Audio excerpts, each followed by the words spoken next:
Nang makarating sila ay kotse ay pilit na ikinakalma ni Cassandra ang kanyang sarili. Kitang-kita niya kasi sa mga mata ng mga bata na napupuno ito ng takot. Kailangan niyang magpanggap na walang nangyaring hindi maganda. Napatingin naman siyang bigla kay Rafael nang kuhain nito ang sariling cellphone at tila may tinatawagan. Kaagad niyang hinawakan ang braso nito, at napatingin naman ito sa kanya. Sumilip siya sa kanilang likuran at doon lamang din na-realize ni Rafael na naroon nga pala ang mga bata. Hindi niya kasi talaga mapigil ang galit na nararamdaman. Binastos ng pulis na yun ang kanyang asawa. Kilala niya si Pineda dahil isa ito sa tauhan ng kanyang ama noong paimbestigahan ang kaso ng aksidente ng kanyang yumaong ina. "What happened, Mom, Dad?" tanong ni Richard. Mabilis na ibinaba ni Rafael ang kanyang cellphone. Some bad people hurt your mom. Ayaw natin siyang inaaway or sinasaktan, diba? I'm just protecting her, sorry for what you saw. Mahinahon na paliwanag ni Rafael. "Mommy, are you okay?" tanong naman ni Russell. "Dapat yata bumaba rin kami para napagtanggol ka rin namin." Tila galit pang dagdag nito. Umiling si Cassandra. "I'm okay, don't worry. At saka kung bumaba kayo baka mas lalo akong mag-alala." Sabay gulo niya sa mga buhok nito. "Kayang-kaya ni Daddy na ipagtanggol ang mommy nyo. Huwag kayong mag-alala, hindi ko hahayaan na masaktan kayo in any aspects." Sambit pa ni Rafael. Napangiti si Cassandra nang makitang mag-fist bump ang kanyang kambal pati na si Rafael. Hindi niya inaasahang ganito na pala talaga na magkasundo ang kanyang anak at si Rafael. Marahil ay talagang nasa tamang daan siya kasama ang kanyang mga anak. "So, saan niyo gustong kumain?" Excited na tanong ni Rafael sa dalawa. "To our favorite restaurant," sabay na tugon ng kambal. "Pagkatapos po ay sunod nating puntahan ang Quantum," sigaw ni Richard. "Gusto ko sa World Bookstore," pahabol naman ni Russell. Nagkatinginan sila ni Rafael at sabay na tumawa dahil sa magkaibang gusto ng kambal. Gaya ng kagustuhan ng kambal ay nasunod ang mga gusto nitong restaurant at mga gusto nitong puntahan. Kitang-kita niya na talagang nag-enjoy ang kanyang mga anak. Ngunit sa kabila ng sayang kanilang nararamdaman ay hindi pa rin mawala sa kanyang isipan ang sitwasyon ni Denise. Si Rafael naman ay kinausap na rin siya na tiyak na wala nang gagawing masama kay Denise ang mga pulis na yun dahil kilala siya ng mga ito. Hindi susubukan ng mga ito na banggain siya at kalabanan. Nang makauwi sila ay katulong ni Rafael si Rogelio na buhatin ang dalawang kambal. Nakatulog na ito sa biyahe dahil na rin siguro sa pagod at madilim na rin. Siya na ang naglinis sa mga katawan nito at pinalitan ng pantulog. Matagal siyang nakaupo habang nakatitig sa kanyang mga anak na mahimbing na natutulog. Kung hindi niya nakilala si Rafael, marahil ay kinukulit pa rin siya ng kambal patungkol sa tunay nilang ama. Kung si Randall ang kaning ama, ay matatanggap din kaya nila. Matatanggap pa kaya sila ni Rafael. Ang lalim ng inisip mo, boses sa kanyang likuran kaya napatingin siya rito at nakita niya si Rafael na siyang kasasarado pa lamang ng pintuan nito. "Ang laki na ng mga anak ko, Rafael," sambit ni Cassandra at muling bumalik ang tingin sa kambal. "Mga anak natin, love." Pagdidal naman nito na siyang ikinangiti niya lalo pa at tumabi ito sa kanya at niyakap siya habang nakatalikod. "Parang dati lang sobrang aligaga kami ni Papa sa pagbabantay at pag-aasikaso sa kanila. But look at now kayang-kaya na nila ang kanilang mga sarili when it comes sa mga small things na kanilang gustong gawin. Hindi man sila magkatulad ng hilig at least they know na agad kung ano talaga ang gusto nila. They are smart, love. Walang duda na sa akin talaga sila nagmana." Natigil si Cassandra sandali at napatingin sa kanya. "Paano mo nasasabing sayo sila nagmana noong na hindi mo naman sila tunay na anak?" Paglalakas loob niyang tanong. Hinawi ni Rafael ang buhok ni Cassandra na siyang nakatikip sa pisngi nito. "They are mine, love. If you think because hindi ko sila kadugo, please stop. Hindi naman dahil lang sa hindi ko sila dugo at laman ay hindi na maaaring maging anak ko sila. Look at them." Napatingin naman si Cassandra sa kambal. "Sinong mag-aakalang hindi ko sila anak? Mga gwapo rin sila katulad ko." Nakangiti niya pang dagdag. Natawa na lamang din tuloy si Cassandra dahil sa kataasan ng confidence or para bang kay abangan ni Rafael. Totoo naman na hindi yun mapagkakaila. Sa katunayan ay masawid pa nga si Rafael ng kambal kaysa sa kanya. Halika na nga, at hayaan na natin magpahinga ang mga bata. Pag-aya ni Cassandra dito sa tumayo at humulik sa noo ng mga bata, kasunod naman nito si Rafael. Nang makalabas sila sa kwarto ng kambal ay laking gulat niya nang bigla siyang buhatin ni Rafael ng pa-bridal style. Hoy, ano ba? Anong ginagawa mo, Rafael? Tili niya rito habang hinahampas ito sa braso. Huwag kang malikot, love, dahil baka malaglag ka. Napakapit naman si Cassandra na ngahigpi. Huwag mo kong ilalaglag. Sinasabi ko sa iyo, Rafael, malilintikan ka sa akin. Inis niyang sigaw. Of course I will not allow that to happen. Napaisip si Cassandra, natatakot siyang malaglag lalo pa at buntis siya. Nagtaka tuloy siyang bigla, na bakit hindi nabibigatan si Rafael sa kanya. Halata namang tumaba na siya. Nang makapasok sila sa kwarto ay dahan-dahan siyang ibinaba ni Rafael. Napairap siya nang makita niyang malawak ang ngiti nito na parabang ng osor. Napahalukip-kap siya sa kahernega sa kama at tumalikod. Oh, bakit ka tumalikod? Nagtatakang tanong ni Rafael. Are you mad? No, I'm not. Gusto ko nang magpahinga dahil pagod ako. Napakamot si Rafael sa kanyang batok. Ang akala niya kasi ay makakaisa na siya sa ginawa niyang pagbuhat kay Cassandra. Mukhang nonsimi pa yata ang inaasam niyang makascore. Akala ko makakaisa na, bulong pa ni Rafael. Humarap naman sa kanya si Cassandra. Ha, may sinasabi ka? Maang-maangan nitong tanong kahit narinig naman niya talaga. Lihim pang napangiti si Cassandra sa kabila ng seryoso niyang mukha. Ayaw niyang ipahalata kay Rafael na kinilig siya sa ginawa nito, dahil baka tutuhanin nga nitong umisa. Ayaw niya muna dahil wala siya sa mood. Iyon lang ang simpleng rason. Wala love, sabi ko sleep well. Pupunta muna akong library room, dahil kakausapin ko si Theodore. Napakunot ng noo si Cassandra saka napaupo. Kakausapin mo tungkol saan? Regarding to what happened earlier. No, ako dapat ang kausapin mo. Hindi ba't ako ang nakakaalam ng nangyari kanina? Well, kasalanan mo man o hindi ko palalampasan ang ginawa niya. Abat talagang wala akong kasalanan. I saw Denise at the restroom. Kinausap ko siya, nagtanong ako, pero parang natatakot siyang sumagot. Naupo si Rafael sa kanyang tabi at ipinahiga siya sa dibdib nito. She's pregnant. How come na nakulong siya? Alam mo ba ang dahilan? Tunungo siya. Ang sabi noong pulis na babae pinatay niya raw ang kanyang daddy at saka drug dealer daw siya. Pero hindi ako naniniwala, she seems not in a good condition earlier. Para siyang minulatroto at sinasaktan, hindi rin maganda ang kutob ko sa Pineda na yun. Napakuyong ng kamo si Rafael. That bastard is a maniac. Hindi ko talaga palalampasan ang ginawa niyang pangbabasto sa iyo.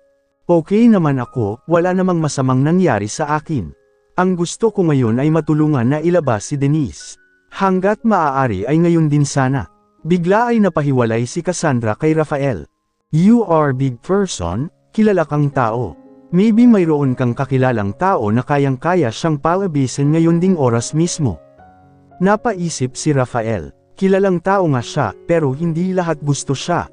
Marami rin siyang connection lalo na pagdating sa mga government people, dahil isa sa mga pinsan niya ay isang senador, pero matagal na niyang hindi ito nakakausap. Maybe his father can hate them. Gagawin ko makakaya ko tonight. Hinalikan, Rafael si Cassandra sa kanyang noo. Matulog ka na at huwag mo nang isipin pa si Denise, dahil gagawan ko ng paraan ngayong Gable na makalabas siya. Theodore and I will take her home as soon as possible once na makahingi ako ng tulong. Bumakas sa mukha ni Cassandra ang pag-aalala. Para rin kasi siyang ginalaw ni Pineda, kaya natatakot ako. Tulungan mo siya, love. Nangingilid ang luha sa kanyang mga mata. I will, and please stop crying. Isama mo na lang kaya ako. Ship out her lips. Stop doing that, and no, bawal kang sumama. Kailangan mong magpahinga, hindi ba? Pag-aalalahin mo na naman ba kami ng mga bata? Parang istriktong asawa na saway ni Rafael. Oo, nga pala, bawal siyang ma-stress at masyadong magpuyat. Pinunasan kaagad ni Cassandra ang kanyang mga mata at saka tumingin sa kisame na para bang pinipigilan niyang tumulo ang kanyang luha. Okay na, go. Matutulog na rin ako, promise. Sambit ni Apa habang naka-finger cross sa kanyang likuran. Alam niya kasi sa sarili niyang hindi siya makakatulog hanggat hindi niya nalalaman ang totoong sitwasyon ni Denise doon. Pipilitin na lang din siguro niya na makatulog para sa baby niya. Hihilingin niya rin na sana ngayong gabi ay maialis na roon si Denise.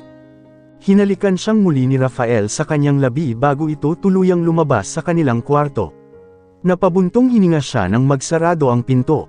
Hindi niya alam kung ano pang problema ang kahaharapin nila sa pagtulong kay Denise. Pero ipinapangako niyang hindi niya ito haayang maagrabyado bilang tao. Habang papalakad naman si Rafael sa hallway ay tinawagan niya si Theodore. As usual ay matagal bago ito sumagot. Marahil ay may ginagawa na naman itong milagro kasama si Katrina. What do you need, moron? It's late night, Rafael. I'm tired, and I need rest. Inis at bakas sa boses nito ang pagkayamot. Once you're done, go at my place. I need you now. It's 911. Sabay binaba ni Rafael ang tawag. Dumiretso siya sa kanyang library room. Kinuha niya ang blue book na naglalaman ng kanyang mga contacts. Habang wala pa si Theodore ay ginuhitan na niya kung sino ang posibilidad na maaaring tawagan at makatulong sa kanila.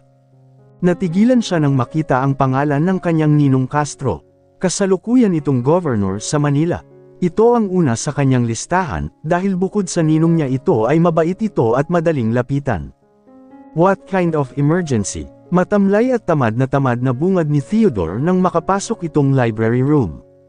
We need to help someone.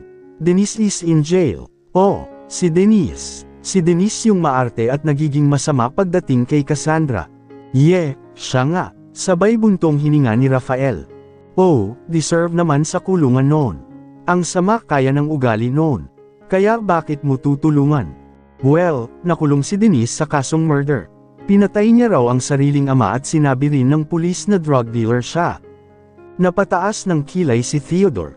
Patay na si Mr. Zamora. Teka, parang imposible naman na si Denise ang may gawa noon. Anong motive? Saka tatay niya yun, oo nga at masama ugali niya, pero tatay na lang niya nagtsatsaga sa ugali niya papatayin niya pa.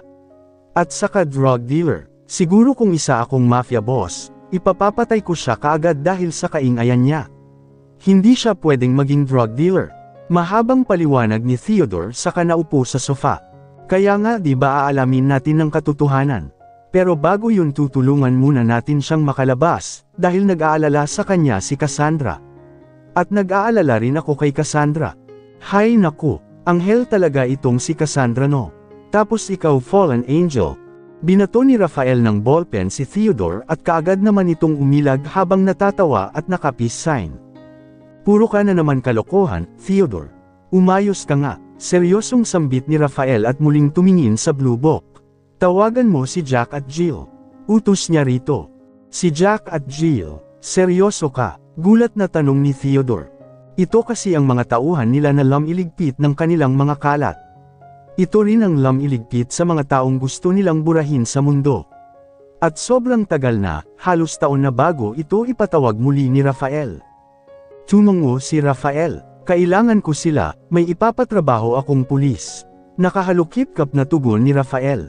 Sino naman? Si Pineda, binasto si Cassandra Pineda, iyong umasikaso sa accident case ng mommy mo. Hindi ba tauhan siya nang? Tumango si Rafael bilang tugon. Magsisalita pa sana siya nang may marinig silang katok mula sa pintuan. Nang bumukas ito ay hindi nila inaasahan kung sino ang naroon habang nakatayo at seryosong nakatingin sa kanilang dalawa. One of my men contacted me, Rafael. What have you done? Iyon kaagad ang ibinungad ng daddy ni Rafael. Bakas sa ore nito ang pagkaseryoso at tila may galit na nararamdaman. Dahan-dahan itong naglakad papasok sa library room. Ramdam kaagad ni Theodore ang tensyon sa mag-ama. Napasuot kasi ang kamay ni Rafael sa bulsa nito at bakas din ang galit at inis na marahil ay pilit itinatago nito. Nagsumbong kaagad kahit wala pa akong ginagawa. Sambit naman ni Rafael, saka na dapat siya magsumbong kapag ipinapatrabaho ko na siya sa tauhan ko. Pineda is not just a people of mine, Rafael. Alam mo yan. Yes, I know. He is your right dog, your friend and so-called family. Pero wala akong pakialam sa kanya. Hindi ko siya kano-ano, at hindi ko siya kilala. Binastos niya ang asawa ko, Dad. Anurig gusto mong gawin ko? Hayaan ko ang ginawa niyang yun. Napalakas na rin ang boses ni Rafael. Kumalma muna kayong dalawa, Tito Roger, Rafael. Pagpapagitna ni Theodore habang siya ay pinagpapawisan. Hindi ako kakalma. This is a serious matter. Cassandra is my wife. Binastos siya ni Pineda, Dad.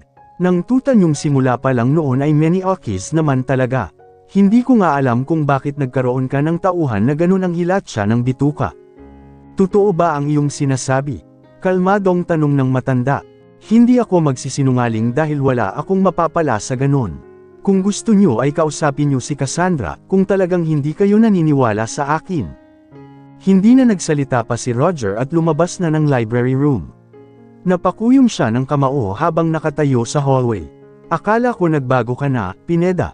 Mahinang sambit niya sa kaumiling. Hindi na dapat niya binihisan ang isang tulad ng hayop na yon.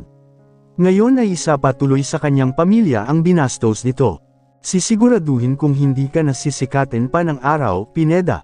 Sa isip ni Orlando saka naglakad patungo sa kanyang kwarto habang naka-assist sa kanya si Rogelio. Kinabukasan ay nagising si Cassandra nang wala na sa kanyang tabi si Rafael.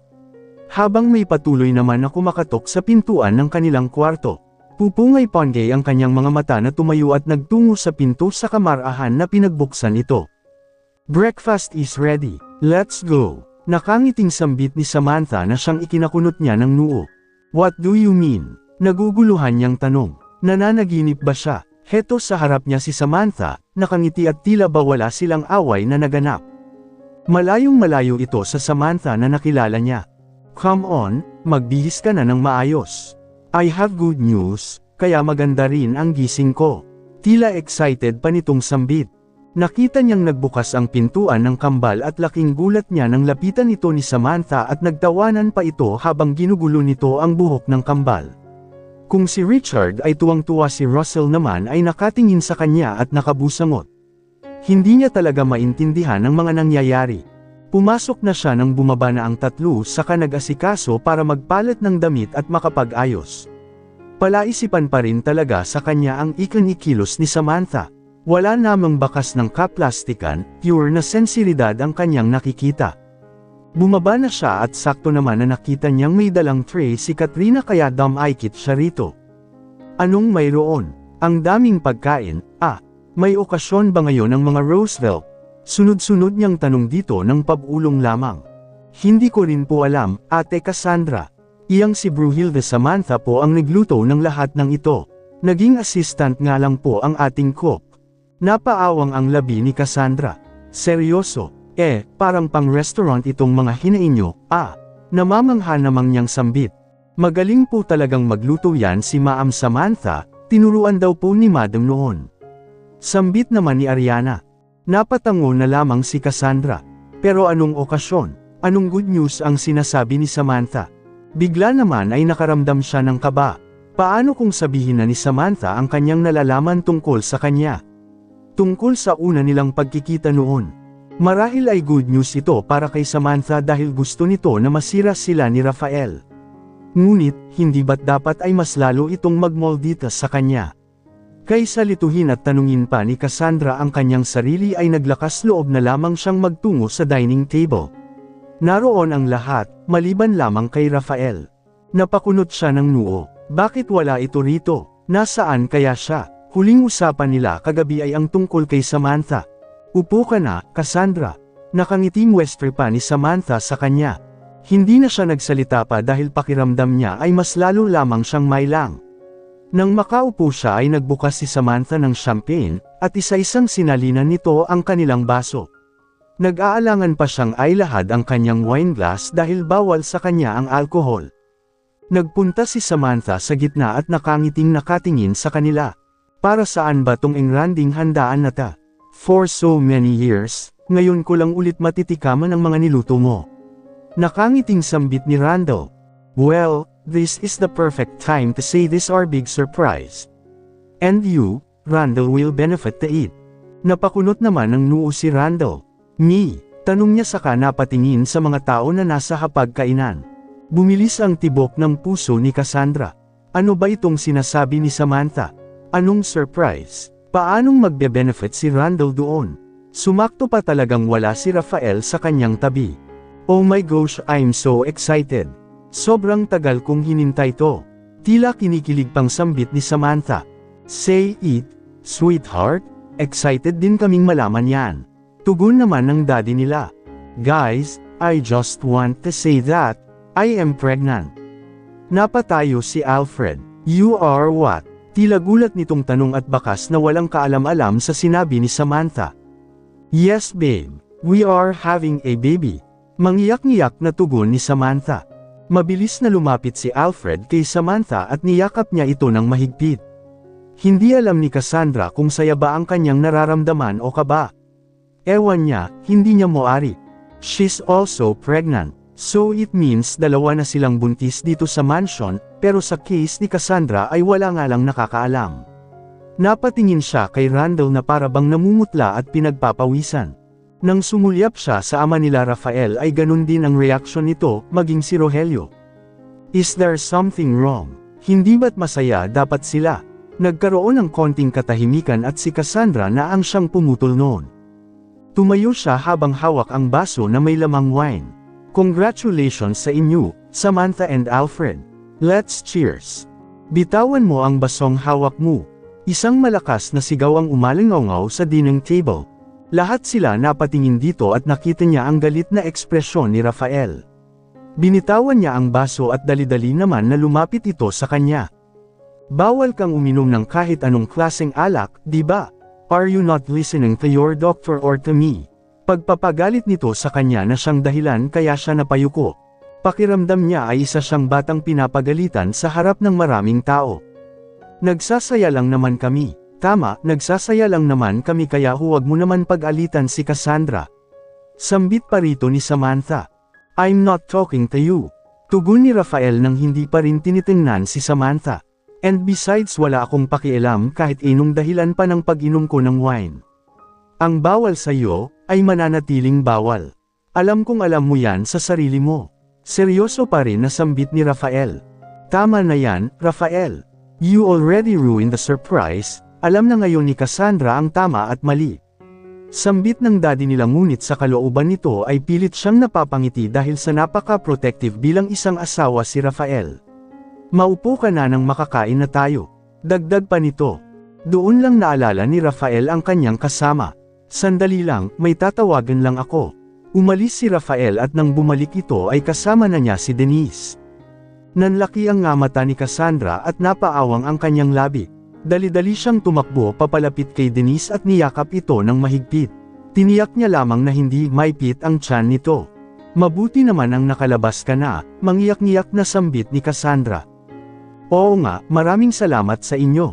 Salamat ng sobra. Utang na loob ko sa inyo ang buhay ko at ng baby ko, hagulhol ang pag-iyak na tugon ni Denise. Bumalik sa kanyang alaala kung paano siya nailigtas ni Rafael kagabi. Nang makarating silang muli sa presinto ay kaagad siyang dinala ni Pineda sa opisina nito. Malakas siya nitong sinampal. Walang iyak ang babae ka, malaking perwisyo ka talaga sa buhay ka. Hayop, malakas na sigaw nito saka itinapon lahat ng gamit sa lamesa. Mula sa sahig ay nakaupo siya habang sunod-sunod na paghikbi lamang at iyak ang tanging kaya niyang gawin.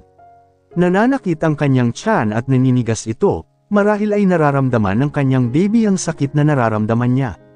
Paulit-ulit siyang nagdarasal sa kanyang isipan na sana ay may dumating na tulong. Na sana tutuhanin ni Cassandra ang sinabi nito na tutulungan siya nitong makalabas sa kabila ng kasamaang ginawa niya, nila Rito.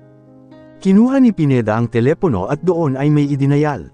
Mr. Roosevelt, ako ito si Pineda. Boss, ang anak niyo pong si Rafael ay nakikilom sa isa sa mga trabaho ko. Alam niyo naman po kung gaano ko kayo iginagalang, utang na loob ko po sa inyo ang buhay ko.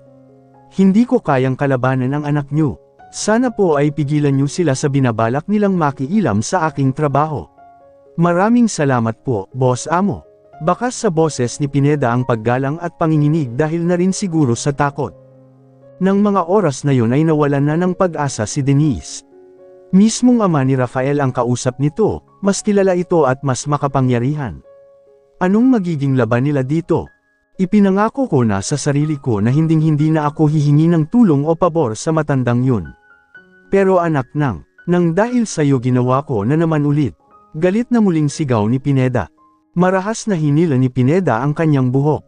Alam mo na kung anong parusa mo. Nang gigigil na sambit nito. Mabilis na tinanggal nito ang suot na sinturon at basta hinubad ang suot na pantalon. Hinila nito ang kanyang buhok at saka siya dinala sa lamesa at doon ay pinatuwad. Halos nanginginig na si Denise sa pag-iyak, takot, at sakit ng kanyang tiyan. Halo-halo na ang kanyang emosyon na parang gusto na lamang niyang matapos ito sa pamamagitan ng kamatayan. Tinaas ni Pineda ang suot niyang palda at marahas na pinunit nito ang suot niyang panty. Oo, simula nang makulong siya ay walang araw na hindi siya inangkin ni Pineda. Pinagsasamantalahan siya nitong 2 o 3 beses sa isang araw. Lalo na sa tuwing lasing ito o hindi naman kaya ay mainit ang ulo. Dinadaan nito sa pagpaparaos nito sa kanya. Noong una ang akala ni Denise ay ito ang makakatulong sa kanya dahil ito ang tumatayong chief commander sa presinto. Ngunit kabaligtaran ang nangyari, ito pa pala ang magpaparanas sa kanyang ng agarang impyerno. Ang katotohanan ay wala siyang alam kung paano siya nakulong. Nagising na lamang siyang nasa kulungan ilang araw bago siya duguin noon sa parking lot. Iyon ang huli niyang natatandaan at si Cassandra pa ang huling tumulong sa kanya. Nitindaan niya pa nga noong bago siya ilipat ng kwarto sa hospital ay kinamusta pa siya ni Cassandra ayon sa doktor nito. Tapos sunod-sunod na kaso na ang pinatang sa kanya. At ang hindi niya matanggap ay ang sinasabi nilang pagpatay niya sa daddy niya. Itinakwil siya ng kanyang ama dahil kay Franco. At hanggang ngayon ay wala pa rin siyang balita doon. Hindi niya alam kung buhay pa ba ito o patay na rin. Pero palaisipan sa kanya kung sino ang gagawa noon. Hindi siya maniniwalang si Cassandra dahil noon pa man ay malambot na ang puso nito. Wala sa isipan niya kung sino o baka may iba pang nakaaway ang kanyang ama. Nararamdaman niya ang labis na pagsakit at paninigas ng kanyang tiyan. Paikat ito sa kanyang balakang. Ngayon niya pa lang ito nararamdaman. Imposibleng mangganganak na siya dahil alam niyang kulang pa sa buwan ang kanyang baby sa loob. Napakuyom siya ng kamao. Hindi na dapat ito danasin pa ng kahit na sinong babae. Ang impyerno at pagiging demonyo ni Pineda ay dapat tinatapos na. Pilit niyang inabot ang nag-iisang gamit na naiwan sa lamesa. Iyon ay ang baril ni Pineda. Nang sa wakas ay naabot niya ito ay kaagad niyang ipinalo ito sa ulo ni Pineda dahil saktong knuckle-iod din ito sa kanyang balikat. Hindi siya marunong gumamit ng baril kaya naman pinilit niyang makalakad papaliw at papalapit sa pinto upang makatakas, kahit pa nasa ganoong itsura siya. Nagulat na lamang siya nang biglang hilahin ni Pineda ang kanyang buhok. Ngunit kaagad itong napabitaw sa kanya at sumigaw ng pagkalakas-lakas. Pagkatingin niya ay sabog at dumudugo na ang babang bahagi ni Pineda. Hindi niya alam kung paano nangyari iyon. Kasunod nito ang pagbukas ng pintuan. Oh, di sabog yan, dahil sa kamanyakan mo. Sambit ng isang lalaking hindi niya makilala lalo pa at nakamask ito. Matapos iligtas si Denise ng nakamask na lalaki ay dinala siya nito sa hospital. Buong gabi siyang tiningnan at nagpahinga. Siya na rin ang nagpumilit pa na lumabas kahit alam niyang wala siyang pupuntahan. Nagulat na lamang siya nang makita si Rafael na naghihintay sa labas ng kanyang hospital room. Nakakaramdam siya ng takot at kaba dahil sa ginawa niyang kasamaan noon. Hindi niya alam kung ano ang tunay na pakay nito, ngunit nang sabihin nito na dahil kay Cassandra kaya siya niligtas ay bigla na lamang siyang napaluha at lumuhod sa harap nito sa kanang hingi ng kapatawaran. Napabalik sa kasalukuyan si Denise nang hawakan ni Cassandra ang kanyang kamay. Halika na, kumain na tayo. Pag-aya nito sa kanya. Habang papalapit sa hapagkainan ay nakaramdam siya ng hiya at takot nang makita naman niya si Samantha. Hindi niya malaman kung pamilyar ba ang taong ito sa kanya. Para bang nakita na niya ito. Noon, hindi lang niya matiyak kung saan at kung kailan. Ang dalawa namang kambal nang makita si Denise ay kapwa ito nagbulungan. Hindi ba't yan yung nang-away kay mommy before? Kunot noong tanong ni Richard habang masama ang tingin nito rito. Oo, siya nga yung babaeng Brunhilda. Bulong naman ni Russell. Si Denise nga po pala, kaibigan ko. Pagpapakilala ni Cassandra kay Denise na bahagyang ikinagulat nito. Kung ayos lamang sa inyo ay maaari ba siyang sumabay sa atin para kumain? Dagdag pang sambit ni Cassandra. Bakit naman hindi? Kaibigan at bisita mo siya, kaya halika na kayo nang tayo makapag-umpisa ng kumain. Sambit ni Mr. Orlando. Masayang naupo si Cassandra at ito rin ang naupo sa kanyang tabi habang si Rafael naman ay nasa tabi ng kambal. Ang daming handang nakahain, puro paborito ko pa, may okasyon ba? Tanong naman ni Rafael habang nagsasandok ng kakainin. Napatingin si Cassandra sa pwesto ni Samantha at kitang-kita niya sa mga labi nito ang tila isang ngiting hindi malaman kung ano ang tunay na kahulugan. Namuo naman ang tensyon sa pagitan ni Randall at ng daddy nito. Tila ba nahihirapan silang huminga dahil sa tensyon? Well, ako lahat ang nagluto nito. And may okasyon nga ngayong araw. Tugon naman ni Samantha saka tumingin kay Alfred habang nakangiti pa rin. Sumireyoso naman bigla si Rafael. At nagsimula naman ng kumain sila Randall at ang iba pa. Ano namang okasyon ang mayroon ngayon? Baka mamaya ay may lason pa itong mga niluto mo. Pilit na napakuyom ng kamao si Samantha dahil sa sinabing iyon ni Rafael. Talagang lumalakas na ang loob nitong kalabanan siya. Tingnan niya lang kung anong magiging reaksyon nito sa sasabihin niya. Oh, bakit ko naman lalagyan ng lason yan? Wala naman akong rason para gawin yun. Saka siya naghiwa ng piraso ng steak at sinubo iyon sa kanyang bibig at muling tumingin kay Rafael. Kinain ko rin naman ang niluto kung sinasabi mong baka nilagyan ko ng lason. Whatever, walang buhay na tugon ni Rafael. Nagsimula na rin siyang maghiwa ng steak at tikman ang lasa nito. Napatiimbagang siya ng malasahan ang katulad na luto ng kanyang ina. Sadyang hindi napagkakaila na nakuha nito ang skills sa pagluluto ng kanilang ina. Nakaramdam na naman siya ng galit dahil sa kawalang utang na loob ni Samantha para patayain ang babaeng nagpalaki at nag-aruga sa kanya. What? Masarap di ba? Nakangiting tanong ni Samantha. Pinapanood lamang sila ni Cassandra na magpalitan ng mga salita, habang ang ibang kasama sa lamesa ay busy na sa kanilang pagkain. Lalo na si Denise na halos ilang araw nang hindi kumakain ng maayos. Nagpunas si Rafael ng kanyang labi gamit ang table napkin. Well, taste good. Mukhang wala namang lason. So, what's the occasion? Pakiramdam ni Cassandra ay tinamaan ng malamig na hangin ang kanyang balat at sobrang lamig nito. Ramdam niya sa boses ni Rafael na tila interesado ito. Iniisip niya tuloy na baka may kulam o kung anong gamot ang nilagay ni Samantha sa pagkain para lang makuha ang atensyon ni Rafael. Hindi niya rin naman talaga maitatanggi na masarap nga ang nakahain. Natigil din sa pagkain si Randall at ang daddy niya. Kumain na nga kayo riyan at huwag nang dumaldal pa, saway sa kanila ng daddy nila. Oh, no, Dad. This is a surprise for everyone. Ayoko naman na si Kuya Rafael lang ang hindi makakaalam. Tila nang aasar naman na sambit ni Samantha. So, ano nga ang surprise at okasyon? Tila atat na naman na tanong ni Rafael. Para bang may nagtatambol sa pagitan ni Rafael at Samantha. Well, we are having a baby. Nakangiting sambit ni Samantha. Nabitawan ni Rafael ang hawak ng kutsara at tinidor. At saka napatitig sa mga mata ni Samantha habang nakangiti ito. Halos hindi nagkakalayo ang kanilang upuan, at halos tapatan lang kaya kitang-kita ng lahat kung ano rin ang naging reaksyon ni Rafael. Something was off and weird sa reaksyong iyon ni Rafael.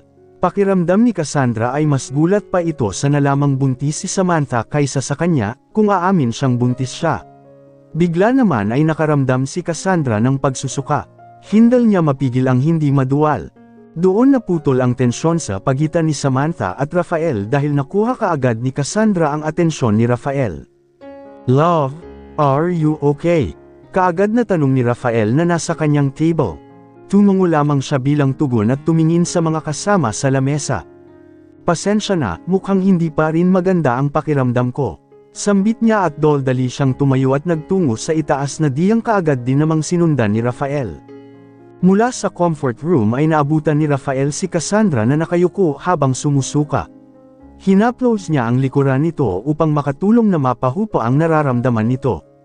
Dapat ko na bang tawagan si Dr. Lindsay? Tanong niya sa kalagitnaan ng pagsusuka ni Cassandra. Kaagad naman na umiling si Cassandra at saka binuksan ang gripo at nagmumog. Huwag na ayos lang ako. Nang umayos ang pakiramdam ni Cassandra at hindi na niya nararamdaman pa ang pagduduwal ay inilalayan siya ni Rafael patungo sa kanilang kama. Doon ay naupo sila habang tahimik lang. Walang nagsasalita na para bang hinihintay nila ang paliwanag ng isa't isa. Yung kanina, may gusto akong. Halos sabay pa silang nagsalita at sabay din na huminto. May sasabihin ka. Sige, mauna ka na, sambit ni Rafael at inakbayan siya niyo sa kaniyakap. Mauna ka na, mas gusto kong unang marinig ang sasabihin mo. Tugon naman ni Cassandra, huminga ng malalim si Rafael na para bang humuhugot siya ng lakas sa kanyang sasabihin. Mahal na mahal kita, Cassandra. Iyon lang ba ang sasabihin mo? Alam ko na yan, Nagkaroon kami ni Samantha ng. Biglang may kumatok sa kanilang pintuan at sunod na nagbukas ito saka pumasok ang anak nilang kambal.